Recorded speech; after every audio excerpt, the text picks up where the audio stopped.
What's going on, guys? It's your boy Billy Chuck coming at you with episode 31. In this episode, we're going to tackle probably one of my favorite bands of all time, East Coast hardcore band, Hatebreed. Let's go. But as I just stated, the band started with a 3-song demo and selling it to locals in 95. Those songs would eventually be released on a split 7-inch with New York's Neglect in the same year. But then they followed with a highly acclaimed EP, Under the Knife, scheduled to come out on Big Wheel Recreation in 95, but then was self-released in 96 and went out on tour with East Coast Midwest supporting hardcore band Voorhees. The following year, they released Satisfaction is the Death of Desire, which I already mentioned, on Victory Records. Then, the home of some of the biggest bands in American hardcore came into play. Satisfaction sold more copies than any other debut in the history of the record company. Because they're fucking great. I mean, Josh's vocals is just, for having such a PMA attitude about everything he writes. Even though he sounds negative to some people, but listen to what the dude's saying. Straight up, listen to what the dude's saying. I mean, no other singer does that for me. But they toured with bands such as Slayer, Deftones, Entombed, and Napalm Death. And they influenced their music and brought them to the attention of many non-hardcore fans. These influences were apparent on the band's next two releases, 2002's Perseverance, and especially 2003's Rise of Brutality. After the release of The Rise of Brutality, the band took part in the 2004 Unholy Alliance tour in Europe. I don't understand why, in my opinion, this is just my opinion, y'all can agree with me or not, but European crowds so much better than ours. Why is that? Anyone care to help me elaborate on that? It's been that way for a while. But they were on the Unholy Alliance tour with bands such as Slayer, Slipknot, and Mastodon. In 2006, they went on an extensive European tour, which included a performance at the Download Festival at Castle Donegan in the UK. Following that tour, they played the main stage of Ozfest 06. Alongside bands like Dragon Force, Lacuna Coil, Avenged Sevenfold, Disturbed, and co-headliners System of a Down. But the band's next album, their next one, it was called Supremacy, right? It was released in 2006. But their first, when they switched labels and they went to Roadrunner Records, it featured new guitarist Frank Novnik, who had played in bands like Ringworm, Terror, and Integrity. All three badass bands, so I understand why they picked them up. Josta describes it as an all-out onslaught of completely adrenaline-charged, in-your-face fucking brutality, bro. And rightfully so. That band punches you in the mouth about as bad as Pantera.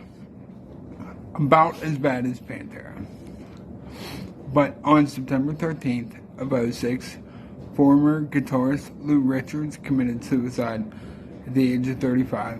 I remember that. He had played on their first album, Satisfaction is the Death of Desire, but he left the band in '02. Hatebreed headlined the second stage on the '07 Ozfest tour. They appeared at Wacken Open Air Festival in '08 alongside bands like Iron Maiden, Children of Bodom, and Avantasia. In '08, they signed a worldwide deal with Koch Records for the release of a live DVD, a live album, and a cover album. So on September 2nd, they released their concert DVD entitled Live Dominance. On February 9th, '09, guitarist Sean Martin quit the band. Sean quit the band to pursue other interests in music that are more studio related. Dude wanted to be a studio guitarist. Can't down for that. But studio musicians don't get that crowd vibe. I mean, there is nothing, straight up, nothing like playing live and just getting that vibe off the crowd, having them sing the words back to you that they know. Come on, there ain't nothing like it. But hold on one second. In '09, Hatebreed released For the Lions on May 5th. It was a studio record consisting of cover songs by various artists that have influenced the band's development. Some of the artists on the album that they covered was Metallica, DRI, Crowbar, and Cro-Mags. You know, I'm not the biggest fan of Slayer, but I like Hatebreed's version of their song. So, also in the same year, they released their 6th studio album entitled Hatebreed. It was released on September 29th. Y'all remember that album though? Every one of their fucking albums punches you right in the fucking face every time. But until you read his words, bro. His words fucking helped raise me, straight up. Y'all remember when Jamie Josta hosted Headbangers Ball? That was fucking, I loved it. But in 2010, Hatebreed participated in the 3rd annual Mayhem Festival alongside 3 Inches of Blood, Shadows Fall, and a lot of other bands. But on February 17th, 2011, it was announced that Hatebreed would partake in the 4th annual Mayhem Festival to yet again headline the Jägermeister stage. I fucking dig that stage. It's so much more intimate. You're so much closer to the band, and the energy is unreal compared to like main stage. Main stage, you're back 20 feet. And for those seats, you gotta pay a fucking arm and a goddamn leg. But anywho, there, on February 17th, 2011, it was announced that Hatebreed would partake in the 4th annual Mayhem Festival to yet again headline the Jägermeister stage for 3 dates only. Hatebreed also got to play the 2013 Vans Warped Tour in Australia with bands alongside bands like Parkway Drive, The Offspring, Simple Plan, The Used, We Came as Romans, Man Overboard, H2O, and many more.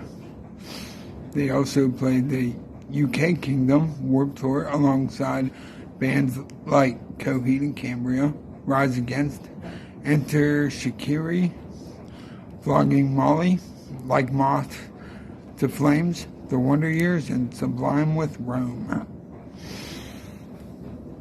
Damn. I guess when you're Hatebreed, you know shit. And you are like they're one of my favorites of all time, straight up.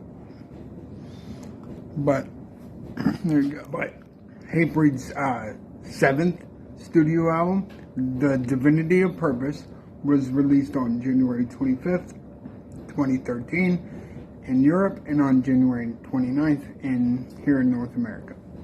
The cover art was done by Aliron Cantor. He also worked with bands like Testament, Sodom. Hatebreed released its 8th album, The Concrete Confessional, on May 13th, 2016. Hatebreed was also announced to take part on the 2017 Vans Warped Tour, as they appeared on Monster Energy stage alongside bands like Gwar, CKY, Carnifex, Municipal Waste, After the Burial, Silent Planet, and Anti-Flag, and a lot of other bands as well.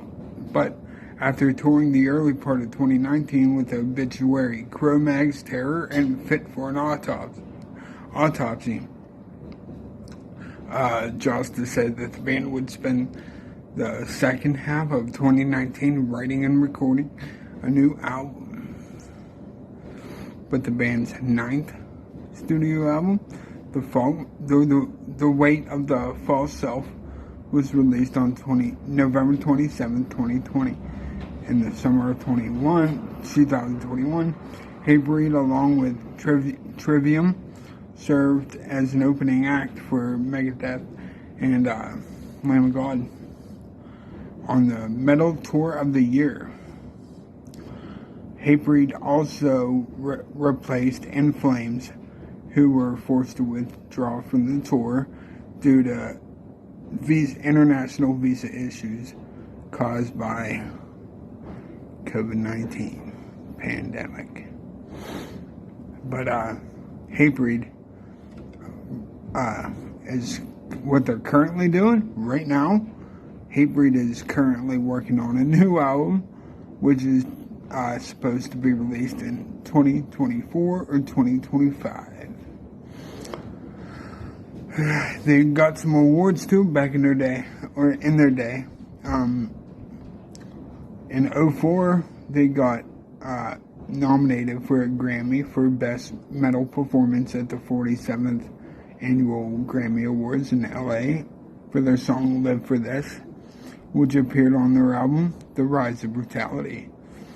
The award was ultimately given to Motorhead for their cover of the Metallica song Whiplash, which appeared on the album Metallic Attack, The Ultimate Tribute. But not saying that they're not good, but I just never got into Motorhead that much. But I don't know. But in the mid 90s, emo violence band the band's called Inhumanity, but Chris Bickle from Inhumanity produced a design calling out Victory Records for their business practices.